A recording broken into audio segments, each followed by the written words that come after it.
Home of ক্রিকেটে একসঙ্গে দুই মহাযজ্ঞ। বাংলাদেশ অস্ট্রেলিয়া লড়াই এক পাশে, আরেক পাশে নতুন বোর্ডের মিটিং। নির্বাচনের একদিন পরই সভায় বসল বোর্ডের নতুন কমিটি। ম্যাচের ফাঁকে সভায় বসায় হয়তো মিটিং হয়েছে সংক্ষিপ্ত। গুরুত্বপূর্ণ ক্রিকেট অপারেশনস কাউকে দেওয়া হয়নি। তামিম নিজের কাছে রেখেছেন ফ্যাসিলিটিস বিভাগ। বিপিএল ও গেম ডেভেলপমেন্ট সামলাবেন সহ-সভাপতি ফাহিম সিনহা, মিডিয়া কমিটির চেয়ারম্যান আসিফ রব্বানী। গ্রাউন্ডস ও এইচপি বিভাগে শানিয়ান তানিম, এইচ গ্রুপ ক্রিকেটে মিনহাজুল আবেদিন নান্নু, টুর্নামেন্ট কমিটিতে সিরাজ উদ্দিন আলমগীর।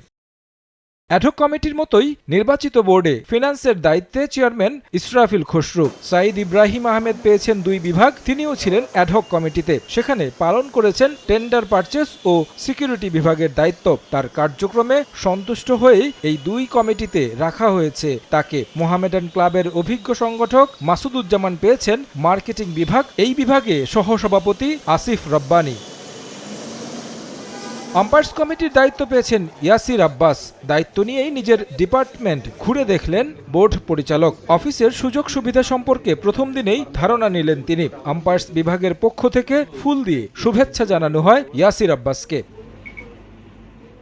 সিসিডিএম এর চেয়ারম্যান হলেন চট্টগ্রাম বিভাগ থেকে পরিচালক হওয়া মঈন উদ্দিন চৌধুরী। প্রবীণ ও প্রভাবশালী সংগঠক হিসেবে পরিচিত রফিকুল ইসলাম বাবুকে দেয়া হয়েছে নারী উইং। কমিটি বন্টন নিয়ে প্রথম সভা থেকেই শোনা গেছে অসন্তোষের গুঞ্জন। গুরুত্বপূর্ণ সভা শেষে ব্রিফিং হয়নি, প্রেস রিলিজ দিয়েই দায়িত্ব সেরেছে বিসিবি। তারেক হাসান শিমুল, সময় সংবাদ, ঢাকা।